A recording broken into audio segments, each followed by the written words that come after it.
Pembalasan menyakitkan, Israel akui menyesal bunuh pemimpin Hamas. Ketegangan di Timur Tengah telah mencapai puncaknya setelah Israel melakukan serangan udara yang menewaskan pemimpin Hamas beberapa minggu lalu. Langkah ini, yang semula dianggap sebagai kemenangan strategis oleh pemerintah Israel, ternyata berujung pada kehancuran yang jauh lebih besar daripada yang pernah mereka bayangkan. Serangan balasan yang dilancarkan oleh sekutu-sekutu Hamas, termasuk Iran, Yaman, dan Hizbullah di Lebanon, telah membuat Israel berada dalam kondisi yang lebih buruk daripada sebelumnya. Tidak butuh waktu lama setelah kematian Ismail Haniyeh bagi sekutu-sekutu Hamas untuk merencanakan balas dendam mereka. Iran, yang dikenal sebagai salah satu pendukung utama Hamas, segera menggerakkan sumber daya militernya untuk merespons serangan tersebut. Dengan dukungan logistik dan intelijen dari Iran, Houthi di Yaman dan Hizbullah di Lebanon mulai meluncurkan serangan udara dan serangan rudal ke berbagai wilayah di Israel. Dalam hitungan hari, serangan-serangan ini mulai mengubah lanskap Israel. Kota-kota yang dulunya ramai dan penuh aktivitas kini menjadi seperti kota mati. Rudal-rudal yang ditembakkan dari Yaman dan Lebanon menghancurkan infrastruktur vital Israel, seperti jalur komunikasi, pembangkit listrik, dan fasilitas militer. Selain itu, serangan drone dari Iran memperburuk situasi dengan menargetkan tempat-tempat strategis di Tel Aviv dan Haifa. Keadaan di Israel dengan cepat memburuk. Rakyat yang tadinya mendukung operasi militer pemerintah kini mulai merasakan dampak dari serangan balasan ini.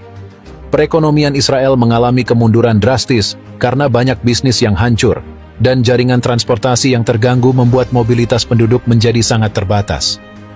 Banyak warga Israel yang terpaksa mengungsi ke daerah-daerah yang dianggap lebih aman, meskipun tidak ada tempat yang benar-benar bebas dari ancaman serangan. Keamanan nasional Israel pun berada di titik terendah. Sistem pertahanan Iron Dome, yang selama ini diandalkan untuk menangkal serangan roket, kewalahan menghadapi intensitas serangan dari berbagai arah.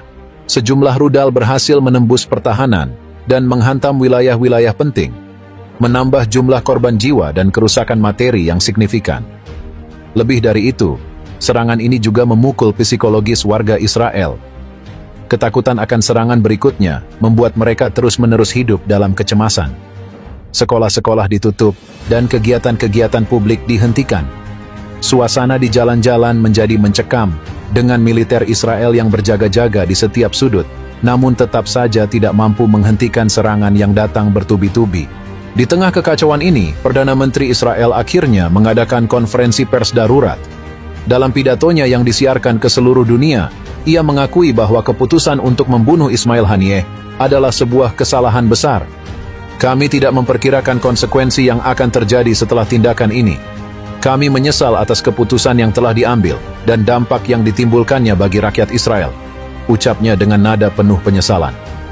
Pernyataan ini mengejutkan banyak pihak, baik di dalam maupun di luar Israel.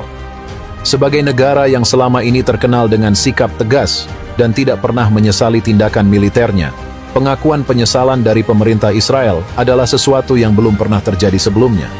Ini menandakan bahwa kerugian yang mereka alami akibat serangan balasan tersebut benar-benar menghancurkan kepercayaan diri Israel sebagai kekuatan dominan di kawasan itu. Pernyataan penyesalan dari Israel juga menimbulkan reaksi beragam dari komunitas internasional.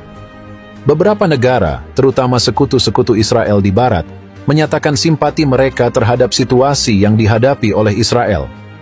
Mereka menyebut bahwa tindakan balasan yang dilakukan oleh Iran, Yaman, dan Hizbullah adalah tindakan yang berlebihan dan tidak manusiawi. Namun di sisi lain, banyak juga negara-negara yang mengkritik Israel atas tindakannya yang sembrono dengan membunuh seorang pemimpin penting seperti Haniyeh tanpa mempertimbangkan konsekuensinya. Negara-negara di Timur Tengah, khususnya yang selama ini mendukung perjuangan Palestina, justru melihat serangan balasan tersebut sebagai langkah yang wajar dan layak sebagai bentuk perlawanan terhadap agresi Israel. Organisasi-organisasi internasional seperti Perserikatan Bangsa-Bangsa (PBB) pun segera mengeluarkan pernyataan yang mengecam peningkatan kekerasan ini dan mendesak semua pihak untuk segera menghentikan aksi militer dan memulai proses dialog untuk mencapai perdamaian. Namun, dalam situasi yang sangat tegang ini, upaya untuk mengadakan dialog tampaknya masih sangat jauh dari kenyataan. Setelah mengakui kesalahannya, pemerintah Israel kini menghadapi tantangan besar untuk memulihkan keadaan. Tidak hanya harus menghadapi tekanan internal dari rakyatnya sendiri yang semakin kecewa, Israel juga harus mencari cara untuk menghentikan serangan balasan yang tak kunjung berhenti. Upaya untuk mencapai gencatan senjata dengan pihak-pihak yang terlibat dalam serangan balasan menjadi prioritas utama. Namun proses ini tentu tidak akan mudah. Di sisi lain, krisis ini juga menimbulkan pertanyaan tentang masa depan Israel di kawasan Timur Tengah. Dengan sekutu-sekutu Hamas yang semakin berani melancarkan serangan balasan, Israel mungkin perlu meninjau ulang strategi militernya yang selama ini sangat agresif. Mungkin sudah saatnya bagi Israel untuk mempertimbangkan pendekatan yang lebih diplomatis dan kooperatif dalam menghadapi konflik dengan negara-negara tetangganya. Dalam jangka panjang, reputasi Israel sebagai negara yang tak terkalahkan di Timur Tengah kini mulai dipertanyakan. Keberhasilan Iran, Yaman, dan Hizbullah dalam melakukan serangan balasan menunjukkan bahwa kekuatan militer Israel bukanlah jaminan mutlak untuk mempertahankan keamanannya. Israel harus menyadari bahwa dalam dunia yang semakin kompleks ini, pendekatan kekerasan mungkin bukan lagi solusi yang efektif. Sementara itu, serangan balasan dari Iran, Yaman, dan Hizbullah adalah pengingat bahwa setiap tindakan memiliki konsekuensi, dan kekuatan militer saja tidak selalu bisa menyelesaikan masalah. Pada akhirnya, dialog dan diplomasi mungkin menjadi satu-satunya jalan untuk mencapai perdamaian yang langgeng di kawasan yang telah terlalu lama dilanda konflik ini.